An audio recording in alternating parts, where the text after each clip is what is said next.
Hey guys, welcome to episode number 100 of Optimization by Oliver.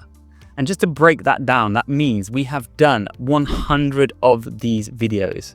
We have broken down 300 before and after designs, and hopefully we've given you guys some real actionable insights that you can implement in your business to increase your profit per visitor. And if we have, what I'm going to ask you, this is it. If I've made you any money, just comment in the comments below on this video and let me know that I've done that. All I need is some feedback, guys. That's all I really appreciate. So what better way to introduce episode number 100 of Optimization by Oliver by picking the notorious native deodorant brand and showing you what I would do if I was running their CRO. So just to step back a little bit, guys, it's really important to mention at this point that I have zero access to this brand. I don't have any access to data. These are all based on our best practices and frameworks that we built up here at ConversionWise over the last 12 years. If you didn't know already, I'm co-founder and CEO of ConversionWise, one of Europe's largest landing page and CRO agencies. And this is what we do for brands each and every single day. We work out how we can turn more clicks into customers. If you want to speak to us, there's a link in the description below, but let's get into the transformation because this design is sick. So let's look at the home page, and we start by just slightly optimizing that notice bar, giving it a bit more padding. Their font before was a little bit too small, so we've just increased it.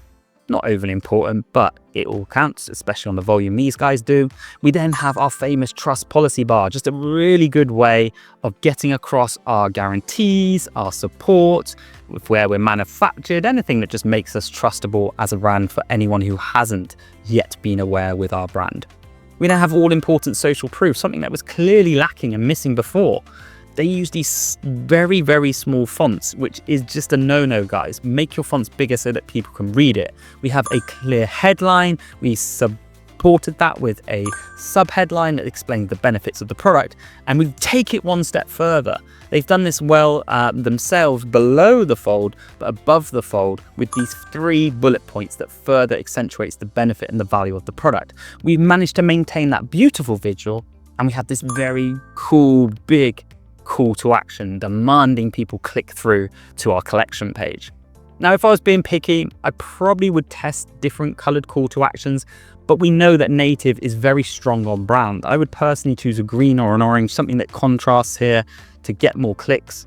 But really importantly, again, just below that fold, we've backed it up with a testimonial and some social proof. I would encourage those guys to do this, and I would use a testimonial that actually answers an objection of something that most of their customers have when they come to purchase for the first time on the store. So now onto the product page, and I've got to say this, the Native is an incredible brand, but the size of their fonts is criminal. If you see this on a mobile, you're not going to be able to read it. You have to zoom in. It's not a good UX UI. And just by increasing those font sizes, I guarantee they will make more money, but we've gone one step further. We then have our trust bar again. We have a nice 1x1 visual so that people can actually see the images. We then have thumbnails below, so demanding more clicks. We've got our social proof. We've got our product title. And then instead of this tiny font, boring paragraph of text, we've visualized clear benefit-driven descriptions and bullet points that just help people scan that text. It's easy to read on mobile. We bold the key phrases, and it's really going to help pre-sell the product. Again, instead of scent drop downs, we've used the actual scent image to help people really visualize that whole kind of smell that they're going to get from the product itself. These guys do a great job of that in the product imagery. You can see this lovely coconut picture, so why not utilize a coconut when you're asking people to select the scent? That way they can see the coconut, they can smell it, it's almost like it's in their hands. We then have this full width CTA, and we backed it up with the guarantee underneath. Last but not least, the cart slider. Some simple changes here. We've taken the free shipping prompt, as we always do, one step further by incentivizing or gamifying in-cart upsells by adding a free gift. That might just be a scrub, it might be a lotion, it might be a sample of another product, because don't forget guys, the more samples you get in your customers' hands, the more likely they are to adopt a different product that they wouldn't normally try. So this is a really good way of doing it, by offering free samples as a gift for higher purchases in cart. We've then got this subtle upsell, our nice call to action backed up with the payment seals and the guarantee. And I think this would really work for these guys. Listen, Native, if you're out there and you're watching this, we've spoken before, but get in touch again. We'd love to work with you guys. We genuinely would. We feel we could add massive value to you and a brand as your brand.